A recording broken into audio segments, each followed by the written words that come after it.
What's happening, sports fans? We welcome you to the second playoff edition of the CIF San Diego Section's official podcast. I am Christian Pedersen. I'm joined by Tommy Morris, my co-host, and we are, as always, joined by Bodie De Silva from Scorebook Live. Scorebook Live, the official digital content provider of all things high school sports across the entire universe. They've got the articles, the photos, the top 10. Bodie literally got a poll last year. They got like 1 million clicks type thing. Like they got everything you could possibly want there. Download the SB Live Sports app. You can visit scorebooklive.com. We should also, before we go any further in today's show, say thank you to the U.S. Army for their continued support of San Diego Prep Insider. Let's check out everything they're up to.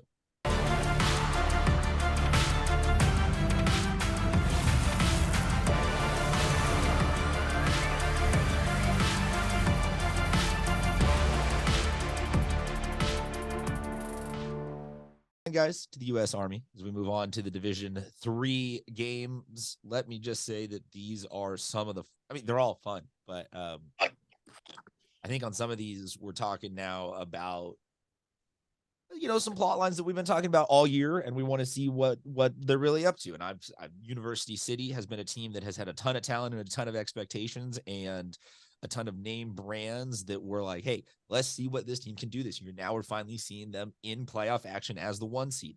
Bishops every single year seems to be that team that like you get danger, you get good. They know how to do their assignments. They can usually hang come playoff time. Point Loma as the 2 seed, a rebuild. Like they're back. They from giving up their season a couple years ago to now is pretty much an insane turnaround. So let's start with this first game. University City, Rancho Buena Vista. Bodie De Silva, let's start with you. Yeah, for me, it's University City. Rancho Buena Vista looks so good early in the year. They did bounce back a big win over Santana last week, so that shows that obviously they've still got those playmakers there at quarterback and running back, and that they are capable of what they showed earlier in the year. I just think University City has too much. I don't think this will be a blowout. I think Rancho Buena Vista will have their way and find some way to score. But ultimately, University City takes them down and keeps their playoff run moving. Apologies for that. Amazon dropping off stuff during the show. Always fun. Tommy Morris, your thoughts on this game? Yeah, I think when people think about this matchup, they think RBV is a running team. University City likes to spread it out, throw. But if you look at the numbers, University City averaging 265 rushing yards per game, extremely impressive. Again, this is a team that they want to run right down your throat. They can. A bunch of tough kids over there in Centurion land. I like UC in this one, but I agree with Bodie. I think it's going to be close. This will not be easy for either team, no matter who wins it.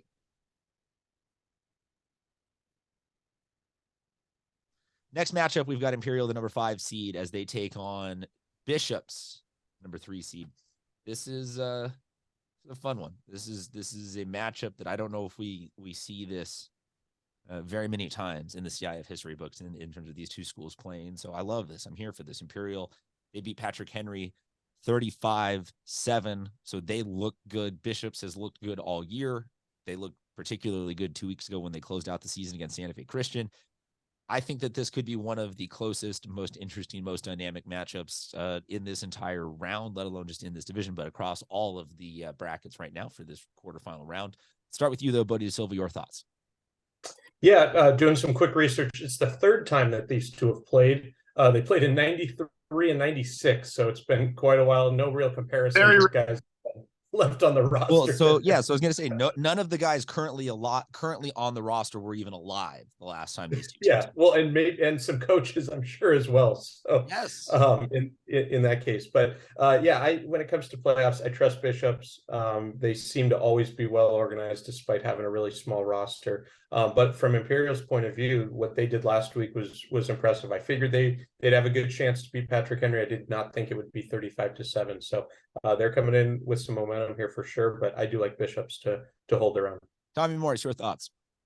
Yeah, I was extremely impressed with Imperial last week. I thought that was going to be probably Patrick Henry win there. Excuse me. And not only was it a Imperial win, it was a decisive one.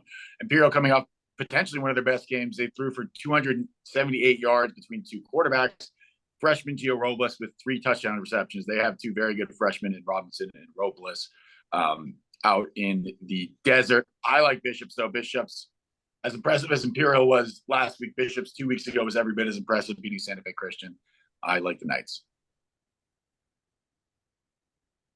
I had to always go over and check now whether or not I've zoomed any of this. I apologize, or muted any of this. Our next game on the other side of the bracket. This is where we've got some fun ones. Up in the North County, we've got Del Norte and San Pasqual.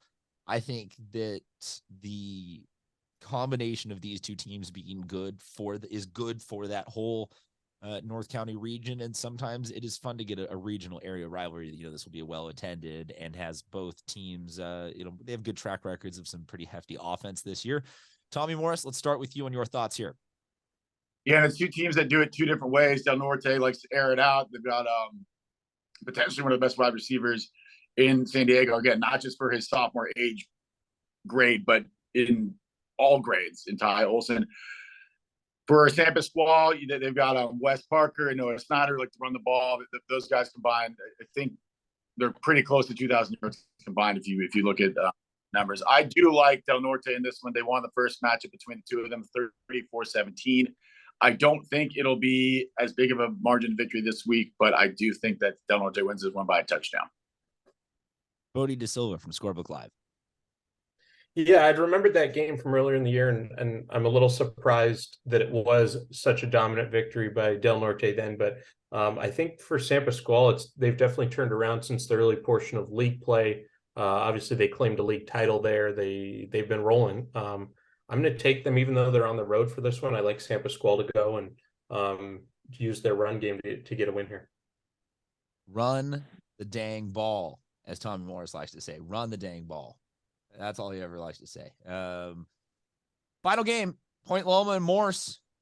Morse going on the road, getting that 10-7 upset with a 52-28 win. No new names there. We know them. They're an established brand for what that offense can bring. And if they're bringing 50 points in the playoffs, they're tough for anybody. So it seems like a perfect time to throw them up against what looks like one of most dominant teams in this bracket. And that's Point Loma. Point Loma, who Coach Joel Allen deserves a ton of credit for getting them not just into the playoffs, but with a home seat, with a home advantage throughout the playoffs. They've got the bye. They're looking good on both sides of the ball. Tommy's even given them some special teams shout outs this year. So they're looking good on all sides of the ball. This could be a pretty physical, brutal, up the middle type matchup that I could see either it being a 52-49 shootout that we love or a 14-7 nail biter that we love. Let's start though with you, Bodie De Silva. Your thoughts on this game? Yeah, I saw this exact game, same location a few weeks back, and I thought it would be really close as well, and it ended up being a very dominant Point Loma win. Their rushing attack defensively with a pick six, and so I do look at Morse last week putting up some points against El Capitan, a team that hadn't given up many, but I think Point Loma kind of has the formula now here.